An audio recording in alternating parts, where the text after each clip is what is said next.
Müctəhid sözü hamımız eşitmişik, müctəhid. Müctəhid sözü ictihad sözündəndir. İctihad eləyən adama müctəhid deyirlər.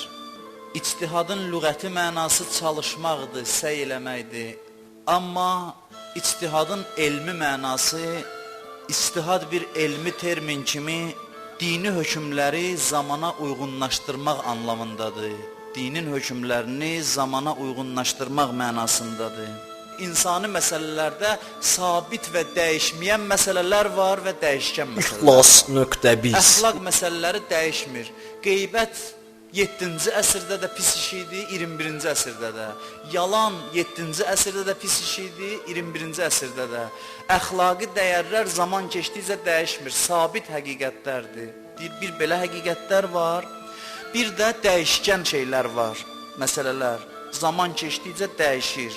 Deyir, hər zamanda belə bir adama ehtiyac var ki, bu dəyişkən məsələləri o sabit məsələlərlə tətbiq eləsin və hökm çıxartsın, dini hökm meydana çıxartsın. Müctəhidin işi budur. Müctəhidin işi budur ki, risalədə yazsın, namazı belə qılmaq lazımdır. Müctəhidin işi budur ki, biri deyə təyəmmümdə əli bir dəfə yerə vurmaq lazımdır, biri deyə 2 dəfə vurmaq lazımdır. Bu zamana bağlı məsələdir. Bu məsələ əgər olsa, onda biz diri müctehidə təqlid eləməyimiz vacibdir. Təyəmmümü əli 2 dəfə yerə vurmaq ya bir dəfə vurmaq zamanla əlaqəli məsələdir. Elə məsələn 100 il bundan qabaq yaşayan müctehidə təqlid eləsə fərq eləməz. Amma din bizə deyir ki, müctehid dünyadan köçdüsə, dirisinə təqlid eləmək lazımdır. Yaxşıdır. Ölü müctehidə qalmaq yaxşıdır. Nəyə görə? Ona görə ki, yeni məsələlər çıxır, zaman yerində dayanmır. Müctəhid gərək bu yeni məsələləri uyğunlaşdırsın dini hökmlərə və yeni məsələlər çıxartsın meydana. Yeganə məzhəb, İslam dinində bizim məzhəbdir ki, deyir, ictihad qapısı qiyamətə qədər açıqdır. Başqa məzhəblər deyir, ictihad bağlandı, qaldı keçmişdə. Amma bizim məzhəb deyir, hər zamanda diri müctehidlər, alimlər olmalıdır ki, müasir məsələlərə dinin münasibətini açıqlasınlar. Quranda bir ayə var, Tövbə surəsi, səhv eləmirəmsə 122-ci ayədir. Mən bu ayəni tərcümə edirəm sizin üçün, ərəbcəsini oxumuram. Buyurur ki, möminlər hamısı hicrət eləyə bilməz. Ondan sonra buyurur, amma bir dəstə dində fəqih olmaq üçün və qayıdıb gəlib öz qövmünü çirkinliklərdən uzaqlaşdırmaq üçün hicrət eləməsində nə eyb var? Bu ayə nə barədədir? Bu ayə ictihada, dində alim olmağa aid olan ayədir. Deyir, hamının alim olmaq qabiliyyəti yoxdur. Hərənin müxtəlif istedadı var. Amma buyurur, bir dəstə möminlərin içindən olmalıdır ki, getsinlər dini elm dalıcan. Özdə bir söz işlədir burada. Buyurur ki, dində fəqih olmaq üçün, fəqih olmaqla alim olmağın fərqi var. Biri var insan Quran ayələrini bilə, biri var insan hədisləri əzbər bilə, məlumatı çox ola, biri də adam fəqih ola. Fəqih kimdir? Fəqih dinin ruhunu və zamanın tələbini tanıyan adama deyərlər. Fəqih bu deməkdir. Dinin dərinliyini, həqiqətini tanıyan adam. Hədis əzbərləməklə adam fəqih ola bilməz. Ayə öyrənməklə adam fəqih ola bilməz. Nə çox hədis, ayə bilənlər var ki, sadə məsələləri həll eləyə bilmirlər. Fəqih o adamdır ki, həm dinin, həm zamanın ruhunu tanımış olsun. Dinin bir zahiri var, bir batini. Hədisdə var, deyir, zaman gələr ki, Qurandan ancaq dərs deyərlər, hərf öyrədərlər və dindən ancaq şəkil qalar. Həqiqəti qalmaz. Dinin zahiri qalar. Camaat namazı, həc, orucluq ayı, bu cür şeylər qalar, şəkil. Amma həqiqəti aradan gedər. Xüsusən Məkkədə adam onu görür həcdə. Hacılar üçün çox ibrətli səhnələr var orada. İnsan baxır, görür ki, necə ola bilər ki, milyonla insan Kəbə ətrafına təvaf eləyə, amma bilməyən neyniyir. Heç xəbəri olmaya dinin ruhundan. Bunu xəbər verib Peyğəmbər ki, zaman gələr, dinin şəkili qalar, həqiqəti aradan gedər.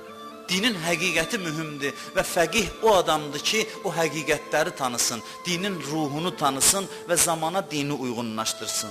Mən bir danışmışam bu hadisəni. Bir nəfər deyir, mənim alimlərdən biri deyir, bir hacətim var idi, mənim üçün çox mühüm iş idi, bir nəfərə müraciət elədim, onun üçün də çox asan məsələ idi mənim bu işimi həll eləmək. Mən getdim ona müraciət elədim, dedi ki, özdə tələsi idi işim, vaxt mənim ziyanıma idi. Mən getdim ona dedim, dedi, üzr istəyirəm, mən cəmaat namazına tələsirəm. getdi namaza meçidə. Bəllidir ki, dinin ruhunu tanımayıb, hədis oxuyub ki, cəmaat namazının filan qədər savabı var. Cəmaat namazının bu qədər savabı var, 10 nəfərdən artıq olsa belə olar, 10 nəfərə qədər olsa belə olar. Bilirsiniz, nə qədər hədislər var cəmaat namazının savabı barədə.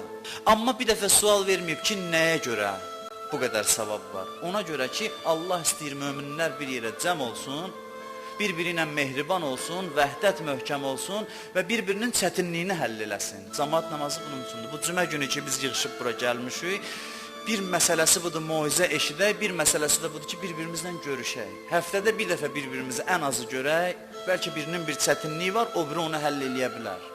Bu deyir, mən cəmaat namazına tələsirəm, cəmaat namazının fəlsəfəsi möminin hacətini yerinə yetirməkdir. Bu möminə deyir, yox, qaçır cəmaat namazına. Bəllidir ki, bu hədisləri oxuyub, bilir, amma ruhunu tanımayıb dini. Bilmir ki, din niyə görə cəmaat namazını vacib eləyib. Cəmaat namazı bir şəkildir, onun ruhu qəlblərin birləşməsidir, insanların mehribansılığıdır. İslamın zahiri və batini var və müctehid o kəsdir ki, İslamın ruhunu tanısın və dəyişməyən ruha dəyişkən məsələləri tətbiq eləyə bilsin. Mən sizə bir neçə misal demək istəyirəm, vaxtınızı çox almaq istəmirəm. Ənfal surəsində ayə var, Quranın Ənfal surəsində. Buyurur, imkan daxilində qüvvə və minik atları hazırlayın ki, bununla özünüzün və Allahın düşmənlərini qorxudasınız. Buyurur ki, hərbi sursat yığın və döyüş atları hazırlayın ki, düşmənlərin ürəyinə qorxu salasınız. Bəllidir ki, İslam qüdrət və qüvvət dinidir. Durant qərb alimidir, deyir, heç bir din İslam qədər öz ardıcıllarını qüdrətə çağırmayıb. İslam deyir ki, müsəlmanlar gərək qüdrətli olsunlar. İslam zəiflik və zəlilliyin düşmənidir. Düşmən qabağında əyilməyi İslam qəbul eləmir. Odur ki, ayə buyurur ki, siz atlardan toplayın, döyüş sursatı toplayın ki, düşmən sizdən qorxusun. Psixoloji baxımdan düşmənə üstünlük əldə edin. Bu bir dənə hökmdür. Hər zamanda bu hökm sabit qalıb yerində. Əsrlər keçsə də Allah buyurur ki, düşmən qabağında qüdrətli olun. Amma bu ayədə atdan danışır. Deyir, döyüş atları hazırlayın. Peyğəmbər də deyirdi ki, at yarışları keçirdin. Özü də iştirak eləyirdi. Ox atma yarışları keçirdirdilər Peyğəmbər zamanında. Bu əməldə sünnət kimi daxil olub dinə, at yarışları müstəhəbdir. Ox atma müstəhəbdir. İndi sual budur ki, zaman dəyişib, at zamanıdır, tank zamanıdır, avtomat zamanıdır, zaman dəyişib. İndi də mi at yarışı müstəhəbdir? Xeyr, indi müstəhəbdir. At yarışı dəyişkən məsələdir, şəkildir. Ruh nədir? Ruh budur ki, düşmən müqabilində qüdrətli olun. Odur ki, müsəlmanlar hərbi xidmətə getsin ki, vətənini, torpağını qoruya bilsin. Həmin o hərbi xidmət, o biliklərə yiyələnmə, bir dövlətin silaha, sursata sahib olması at məsələsini əvəz eləyir. Gördünüz ki, bir dəyişməyən hökm, bir də dəyişən məsələ. İndi əxbarilər var, ancaq hədisə istinad eləyənlər. Deyir, xeyri yoxdur, qiyamətə qədər elə at yarışı olmalıdır. Hədisi sən dəyişənməzsən. Başa düşmür ki, hədis bunu nəyə görə deyib? İndi də var belə cahil, nadan insanlar ki, Peyğəmbərin hədisini durub dəyişəcəksiniz. Xeyr, hədis dəyişməyib. Hədisin ruhu nədir? Düşmən müqabilində qüdrət sahibi olmaq. İndi o şəkil bir gün at yarışı olar, bir gün başqa bir şey olar. O şəkillər dəyişkəndir və ictihadın vəzifəsi budur ki, şəkili ruha bağlasın, o dəyişməz hökmə bağlasın və zamanına uyğun hökm verə bilsin. Başqa bir misal deyim. Əleyhissalama yaxınlaşır bir nəfər, deyir ki, sən Peyğəmbər sünnətinə niyə əməl eləmirsən? Buyurur, nə sünnət? Deyir ki, Peyğəmbər buyurub, saça saqqala xına çəkin. Əleyhissalam deyir ki, düzdür buyurub. Amma soruş ki, niyə buyurub? Keçmişdə Peyğəmbər zamanında müstəhəb idi ki, kişilər xına çəksin. İndi əleyhissalam deyir, mən bunu əməl eləmirəm. Amma soruş ki, niyə Peyğəmbər buyurub ki, saqqala xına çəkin, onu sənə izah eləyim. Onun mənası budur ki, o zaman Peyğəmbər zamanında müsəlmanların sayı az idi, düşmənin sayı çox idi. Müsəlmanların içində qoca, yaşlı adamlar çox idi və qoşunlar üzbəüz dayananda az bir dəstə qoca, zəif adam görüntüsü yaranmasın deyə Peyğəmbər deyirdi ki, saqqalıza xına çəkin ki, sizin qocalığınız, zəifliyiniz bilinməsin. Psixoloji baxımdan düşmən cürət tapmasın sizə. Amma bugün əlhəmdülillah müsəlmanların sayı çoxdur, düşməndən də çoxdur, xına hökmü qüvvədən düşdü da. Necə ola bilər əleyhissalam Peyğəmbər sünnətini dəyişdi? Xeyr, dəyişmədi. Peyğəmbər niyə deyirdi, o məsələ yerində qalır. O məsələ yerində qalır ki, qüdrətli olun. Amma xına, zahiri məsələlər önəmli məsələdir. Elə imam və müctəhid alim buna görə lazımdır ki, bu zahiri məsələləri dinin ruhuna uyğunlaşdırsın. Zaman dəyişdikcə din ona uyğunlaşır ictihad vasitəsilə. İctihad olmasa din inkişaf eləyə bilməz. Bəziləri deyir, yox, hədis varsa qutardı. Hədisi dəyişməyəcəksiniz ki. Məsələn, qısa şalvar giyinirlər. Qısa şalvar giyinirlər, hədis var bu barədə. Hədis var Peyğəmbərdən ki, paltarlarınızı qısa eləyin. Amma soruşmurlar, niyə Peyğəmbər bunu buyurur? Niyə olsa bəlli olar ki, da bugün şalvarı qısaltmağa ehtiyac yoxdur. Ona görə Peyğəmbər bunu buyurub ki, o zamanın müşrikləri, bütpərəstləri, onların başçıları uzun əba giyinərlərmiş, əba yerindən sürünərmiş. Bu bir növ təkəbbür əlaməti imiş.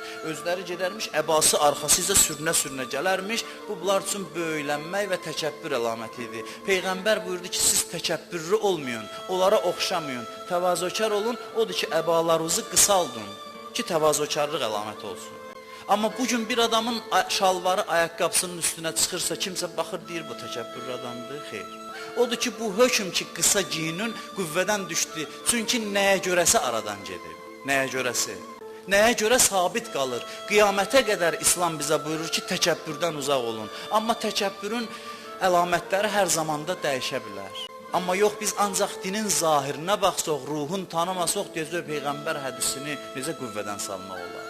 Peyğəmbər özü də bu zamanda yaşasaydı, gəldi şalvarı qısa eləməyə ehtiyac yoxdur. Bu bir növ yüngüllük yaradar. Gözdən çalar sizi. Aydındır məsələ, musiqi alətləri barədə. Simli alətlər deyirlər haramdır, hədislərdə var.